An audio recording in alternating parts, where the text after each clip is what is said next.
Europe 1, 9h-5, Thomas Soto. La morale de l'info, Raphaël Antoven. Bonjour Raphaël. Bonjour Thomas Soto. Et voici donc le vinyle qui est de retour. Après une pause de 30 ans, Sony a décidé de relancer la production de ces galettes noires qu'on avait cru mortes et enterrées dès l'invention du CD, c'était à la fin des années 80. Un retour en grâce qu'on aurait tort, selon vous, de réduire à de la simple nostalgie. Oui, ce serait trop facile de présenter les acheteurs de vinyle comme les mohicans d'une époque révolue qui font de la résistance alors que tout est disponible en ligne. Si nostalgie il y a, que dit-elle ? Que le présent n'a pas d'oreille, car les vinyles, à la différence des CD ou des morceaux qu'on trouve en ligne, ont un grain, c'est bien connu, une saveur, bref, une qualité dont le numérique est dépourvu. On connaît cet argument, mais en même temps, le vinyle grésille et craque alors que tous ces bruits disparaissent quand on télécharge les mêmes morceaux. Mais justement, Thomas, justement. Écoutez. Précisément, en matière de musique, la qualité n'est pas la pureté. L'épuration du son n'est pas une amélioration. La musique a besoin de ces aspérités que le numérique peut reproduire, mais ne comprend pas. D'où vient le plaisir d'entendre quelques secondes comme les violons qui s'accordent avant le début d'un concert, les crépitements d'un disque avant que la musique ne s'élève? À quoi tient l'impression qu'on est paradoxalement plus près de la musique quand elle est parasitée par ces petits bruits? Pour comprendre cette bizarrerie, il faut plonger dans La nausée de Jean-Paul Sartre. Donc, et pourquoi la nausée? La scène se passe à Bouville, la ville de la boue.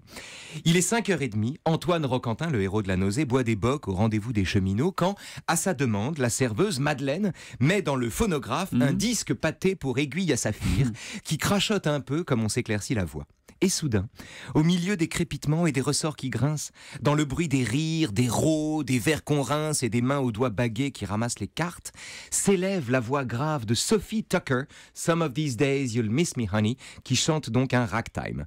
Et la mélodie qui transperce le vacarme où elle naît, et que Roquentin entendrait moins s'il y avait moins de tapage autour de lui, injecte un peu de temps à l'état pur dans la banalité d'une journée, et donne à son auditeur le sentiment que l'existence est plus large que la vie quotidienne. En d'autres termes, il faut à la musique l'écrin du vacarme, du grésil et des fausses notes, comme il faut à une idée l'hospitalité encombrante d'un cerveau.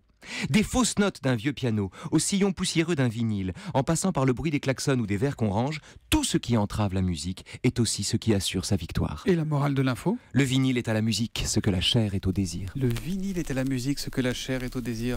Vous passerez au PTT prendre votre courrier après écouter votre vinyle, hein, d'accord? Ça a changé la vie de Sartre d'entendre ce morceau. Mais il a entendu ce morceau, il a eu l'idée d'écrire La nausée. Comme la justification de l'existence, comme la célébration de l'existence à laquelle on n'a plus besoin de trouver un sens, il suffit de la trouver belle. En fait, quand on écoute un 33 tours, on a les grésillements, plus les commentaires de Raphaël, donc du coup on n'entend plus du tout la musique, mais c'est bien quand même. Allez, à demain mon cher Raphaël, juste avant 9h.